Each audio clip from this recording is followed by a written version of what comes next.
Greetings, traveller. Come in and take a seat by the fire.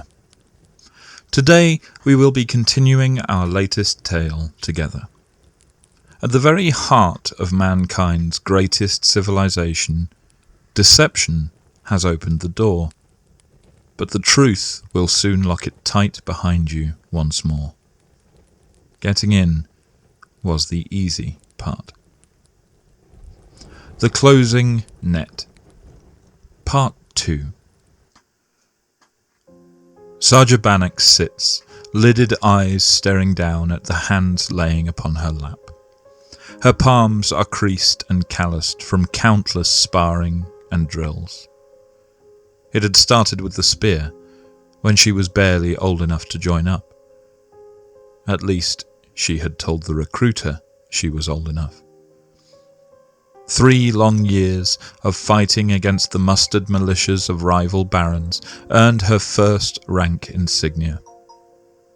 It had taken another 5 to reach captain. And now, here she is, after all those years, a civilian. Heard you got a wee bit of a chewing out. Saja opens her mouth to respond, but the words don't come. So she closes it again, and stares on, glumly. After what seems like an age, Bradley speaks up again. So, how bad is it, Cap? Saja gulps before responding. I'm not your captain anymore, Brad. There is still a lump in her throat. I've been discharged. You've what? I'm not in the army anymore. She feels an uncharacteristic sting behind her eyes and frowns as she forces back tears she refuses to shed. I don't know what I am, but I'm not your captain. They've released me from service. For losing Sir Bellend? Saja starts visibly, glancing around to ensure no one overheard Bradley's irreverence. The Belfeld family is a long and respected line in the northern baronies, hence Saja's dismissal. To mock them was not uncommon amongst the peasantry, but to do so openly, and from a soldier, no less. Sergeant! No, I'm sorry, Saj. But how exactly were you supposed to keep Mr. High and Mighty alive when he ran off like a dog after a bone? It was a combat situation and you kept your squad together and alive. Enough, Brad. It's done. Saja draws a shaking breath. I've recommended you be promoted for your courage in the face of the enemy. She looks him in the eye, gaze steady. You'll make a fine captain. Aye, well, I learned from the best. Bradley looks away as a steward beckons him towards the dark wood door of the marshal's office. Oh, looks like I'm about to get the good news. Wait here, all right. I won't be long. Saja is left on her own again, staring down at her hands, as she considers where her life leads now. She knows nothing but fighting. She has given her life to the Elderkeep Standing Military, her career a glowing example of devotion and professionalism, right up until now. No farm for her, no quiet tavern wench is the former Captain Bannock. To tell the truth, she'd never expected to be anything but a soldier. The concept of retiring had never really occurred to her.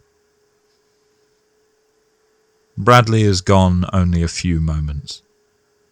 As he emerges, there is a gleam in his eye, his mouth drawn into a tight, stern line.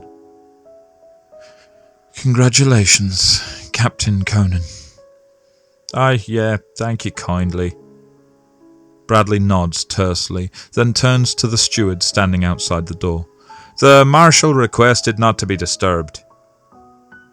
His voice already carries more authority. He strides over to Saja and holds out his hand. Let's go get a drink, to celebrate and to commiserate. I'm not sure I'm in the mood. Trust me, we should go. Saja sighs, but rises, following Bradley as he strides away faster than she expects. What's the rush? She manages, rushing to catch up. I don't particularly fancy hanging around, Saj. Bradley turns towards her, and she sees his characteristic grin once again splitting his features. I'm pretty sure I just broke the good Marshal's nose. Saj, you alright? You watch as Saja Bannock blinks and shakes her head before smiling up at Bradley Conan. Yes, sorry, I was lost in thought for a moment. Henrik spits and then snorts his derision behind you. You have passed the outer wall of the capital's palace, with no more incident than one unconscious guard, and your small band is now pressed into a narrow gap between the inside of the wall and a small farrier's workshop near the side gate. The shade is cool, even with the sun now high in the sky above, and you can taste the soft organic scent of moss that has crept between the pavers in this low-traffic stretch of the palace grounds. Out in the open, beyond your thin refuge, a couple of guards are ambling across the open courtyard, chatting quietly together and occasionally punctuating their conversation with muted laughter. Hendrik is crouched up against the corner of the building, watching cautiously and thumbing one of his sheathed knives as Luther waves the others over to go over the next stage of the plan. First bit's over, but now comes the hard part. We should be able to gain the main building through the service entrance by the kitchens. Luther juts a thumb over his shoulder in the relevant direction before continuing. We head in there, then follow the servant quarters up until we reach the edge of the great hall balcony. We all saw the map. I just don't understand why our shape-shifting friend doesn't just walk in through the front door. Luther looks to you now. Of course he does. You're the closest thing they have to an expert, after all. And so you flip your hands and fingers in a short sequence of gestures, which he then translates for your newer comrades. Not that simple, apparently. The kind of arcane proficiency and control that is required for such a feat, doing what Delin already has, shouldn't be that simple. Besides, our new friend Delin is making sure we keep our exit open. Bradley grunts. And when we reach the Great Hall, what then? Well, then we just need to make our way across to the other side of the hall and slip into the vault. Luther flashes a gap-toothed grin. Ace here gets us in, we grab the crystals, and we're back out the way we came. Simple as that. Saja's forehead is creased in a tense frown, but her eyes speak of the inevitable excitement that comes with this kind of high-risk, high-reward scenario. However, Henrik cuts off further conversation with a hissed word. Clear. Nothing else needs to be said. You take up station at the wall edge, Hendrik leading the way as you wave the others forwards. Your small knot of rogues is off and moving immediately. Small, dark shadows that detach themselves from the deeper shade behind the workshop and dart furtively across the open expanse. You allow yourself a glance up, seeing the backs of several guards standing watch on the wall around you. One begins to turn just as you launch yourself into a final slide that carries you into the cover of the small wooden awning that hangs above the service door to the kitchens. Come on, Luther hisses, already through the door and holding it open. You follow, close behind Saja, and Henrik holds back and watches for any unwanted observers. In a few moments you are in the corridor beyond, door closing off all but the dim, flickering light of a few scattered oil lamps mounted on the undecorated walls. You freeze, heart thumping, breath held, and wait for a call of alarm, but none manifests, and you allow yourself a brief sigh. But there is no more time to rest on your laurels. Luther is already leading the way deeper into the palace, waving you forwards. He's right to do so. Every moment you remain here increases the risk of encountering a passing servant, and leaving an unconscious serving boy in the corridor would be far from ideal. The plan is to make this incursion bloodless, but more than that, to make it silent. It takes only a minute or two to reach the Great Hall, only needing to stop once as silhouetted servants move across the corridor ahead. The balcony you find yourself on, as you emerge blinking from a mundane door obscured behind a tapestry depicting the Maiden of the Khazian faith, is wide and finely made from close-fitting wooden boards, varnished and slotted together in a crisscross pattern. It provides an excellent view of the hall below.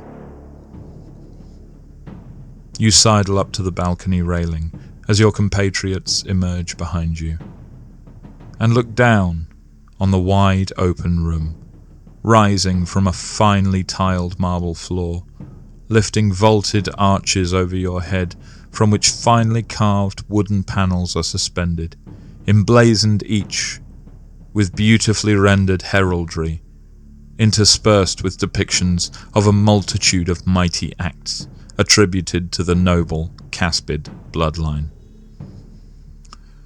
Luther has joined you at the railing now, hunched out of sight and looking down at the room with an unreadable expression.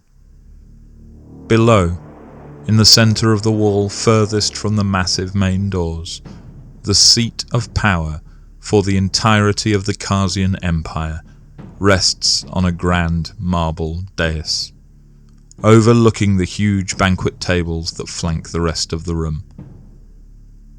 It rests empty and silent, awaiting the next feast. The centre of the room is clear, with the exception of a large, opulent rug of a deep royal blue. You wonder momentarily about the expense of the dyes used to render such a saturated colour. But Henrik, Saja, and Bradley are already moving along the catwalk behind you, skirting the room and making for the far side of the hall, where the floor plan shows another hidden door, this one leading to the vault and to your prize. You begin to move after them, Luther tailing behind you, but stop again as you hear a door below, and moments later your breath catches in your throat as footsteps echo up to you. A small figure in an extravagant, multi-hued costume capers out into the hall, twirling a ribboned baton in one hand, brandished like they are leading a marching band, their face obscured behind a grotesque, grinning mask. Behind them, a column of plate-armoured guards file into the room in lockstep. Your comrades pause as well as you look on at the newly arrived guards, who fan out along the rear wall of the hall behind the throne.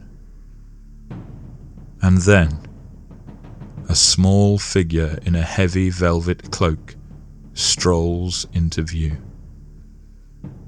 You glance up to see Henrik mouthing a string of colourful expletives, while Saja and Bradley have gone ghost white. The man, or rather the boy, currently ascending the dais, can be none other than Emperor Berian Caspid himself. "And you say my uncle is already here, at the palace?" The boy plants himself in the oversized throne with an idle twirl of the expensive cloth of his cloak, legs kicking idly, too short for his feet to reach the floor. The Emperor's attention seems largely occupied by what you can only assume is the imperial fool, who is currently cartwheeling merrily along one of the banquet tables. From beneath your spot on the balcony, a second figure appears, tall and thin, garbed in austere clothing in a deep blue-black fabric. "That is correct, my lord." The way this second figure stalks into the room puts you on edge instinctively, but you begin moving, swift and quiet, as the conversation below continues. "And I have met this one?" "I believe he was present at the coronation, my lord, though His Excellence the Warden has been occupied with his own holdings of late." "And has he brought gifts?" You've reached a spot just above the throne now, and pause again, pressing yourself into the shadows of the wall and listening keenly. Victor was not meant to be so convincing as to actually meet the Emperor. "Gifts, your highness?" The slender figure's face is visible now, every bit as lined and severe as their clothing. It appears to be a man, albeit one of somewhat advanced years.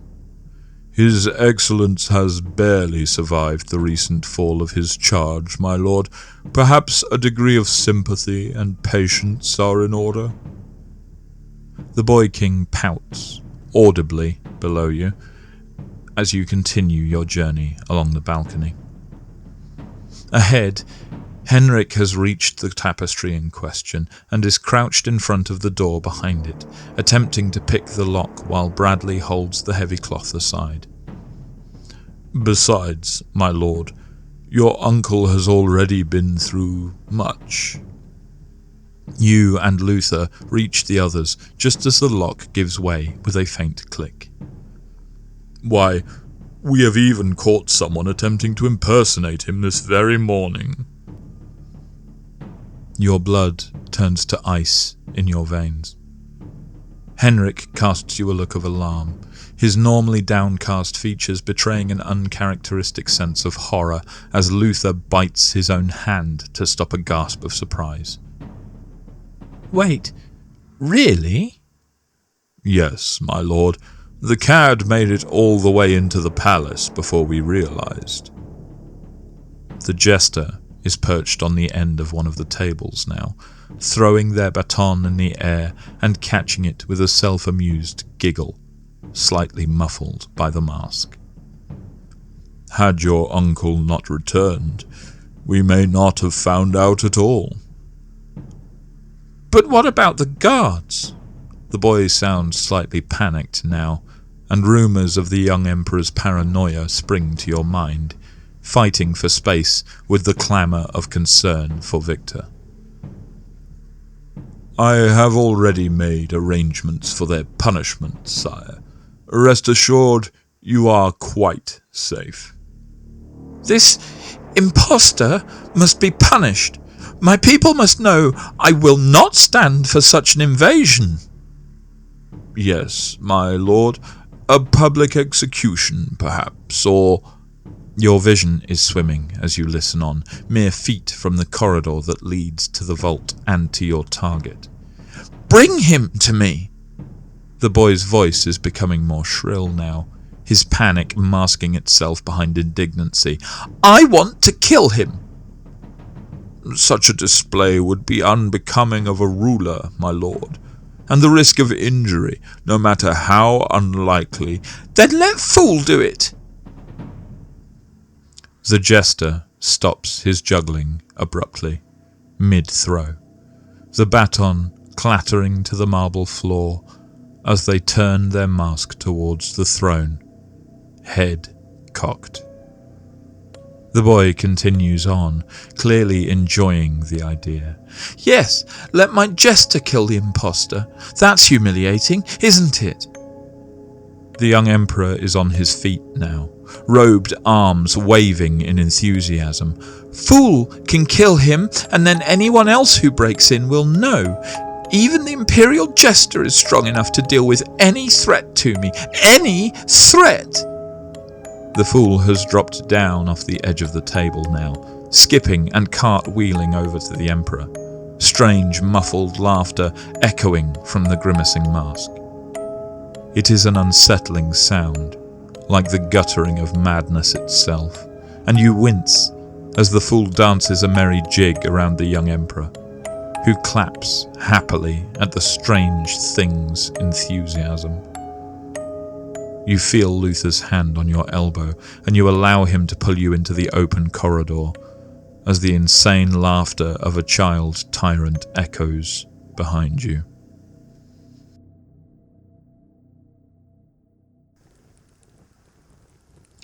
Thank you for listening. I hope you enjoyed this short narrative, and if you have, please consider leaving a like and taking a look at our previous tales. Your feedback means the world to me, so do please consider commenting below. Tell me what you thought, how you felt, and what you would like to see next. This story will continue next week, as our intrepid party set about not only completing their theft, but also attempting to rescue their comrade in arms. But until next time, traveller, farewell and safe travels.